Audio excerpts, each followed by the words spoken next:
Glórias a Deus. Pastor, então fique à vontade para contar o seu testemunho, para que esse testemunho venha edificar vidas, né?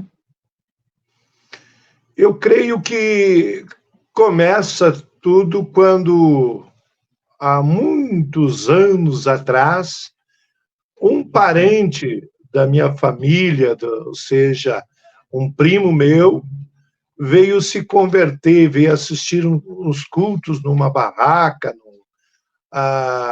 num culto ao ar livre, e ele começou a ir e levou o pai dele, e o pai dele, que era meu tio, começou a pregar para os meus avós, e os meus avós se converteram, e a minha mãe veio se converter. Depois de muitos anos, a minha irmã veio se converter e levou o resto dos irmãos a Cristo, com exceção da minha pessoa. Ou seja, o mais duro de coração era eu.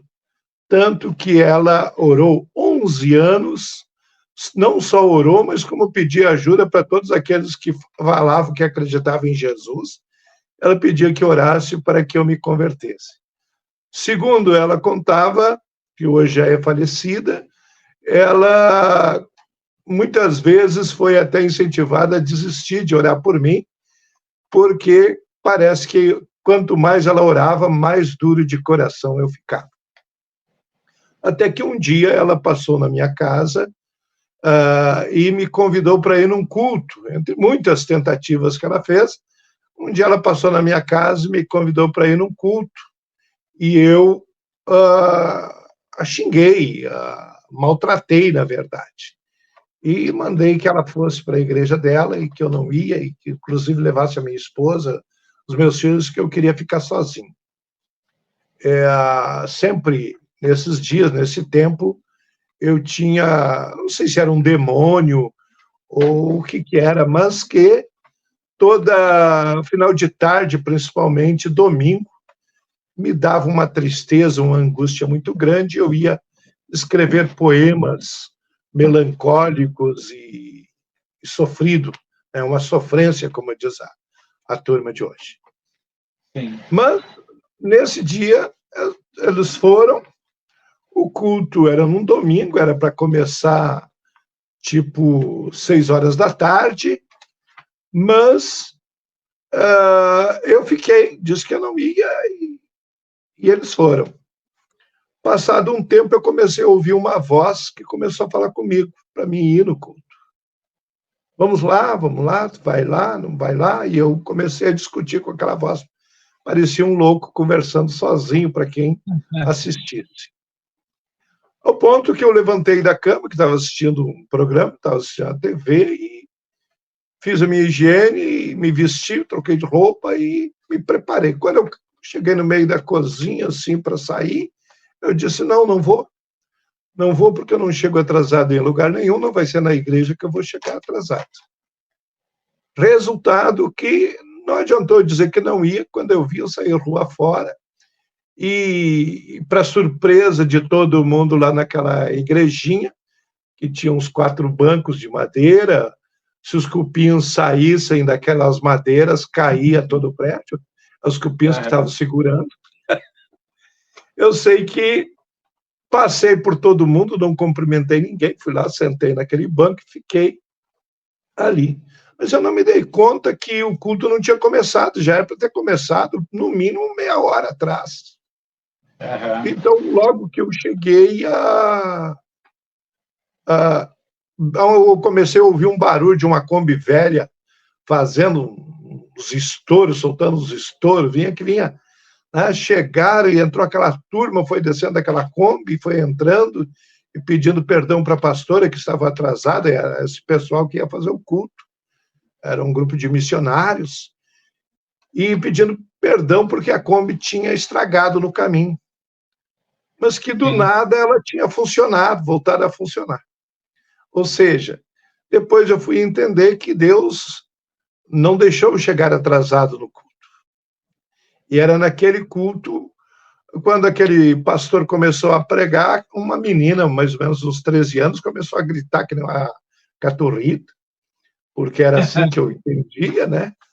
E ia gritar, até que o pastor passou a interpretar o que ela falava e começou a contar a minha vida, né?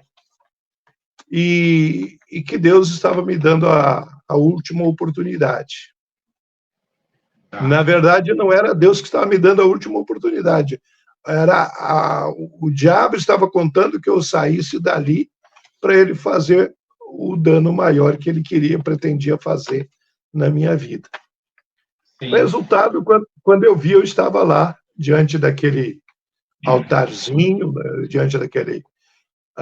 Naquela igreja, eu estava de joelhos lá, e ali passou o filme da minha vida, de todo o meu passado, passou na minha mente como um filme, né? E ali começava a minha vida.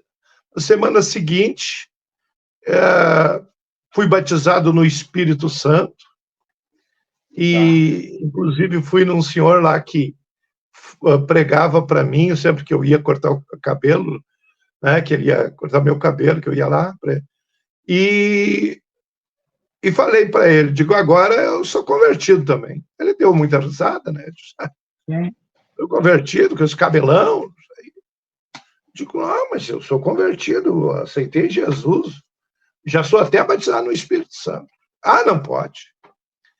Ele começou uma discussão, né? Porque ele começou, não, mas então me diz o que aconteceu, porque isso, que aquilo. Aí ele me parecia que eu estava numa inquisição, digamos assim, no negócio. Estava diante de um juiz ali, e ele, não, mas tu tem que me contar, e eu comecei a contar. Daqui a pouco eu olhei para ele, ele estava chorando.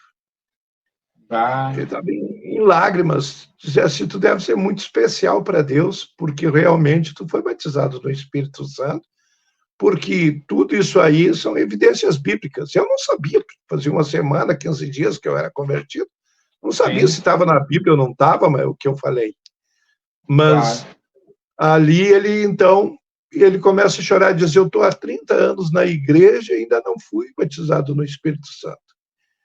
E você, com 15 dias, já foi. Você tem que ser muito especial. Eu sei que aí nos abraçamos lá, choramos junto, e ali começava a minha vida. Ali eu comecei a sair com a minha irmã e fazer culto nos lares, e Deus foi movendo.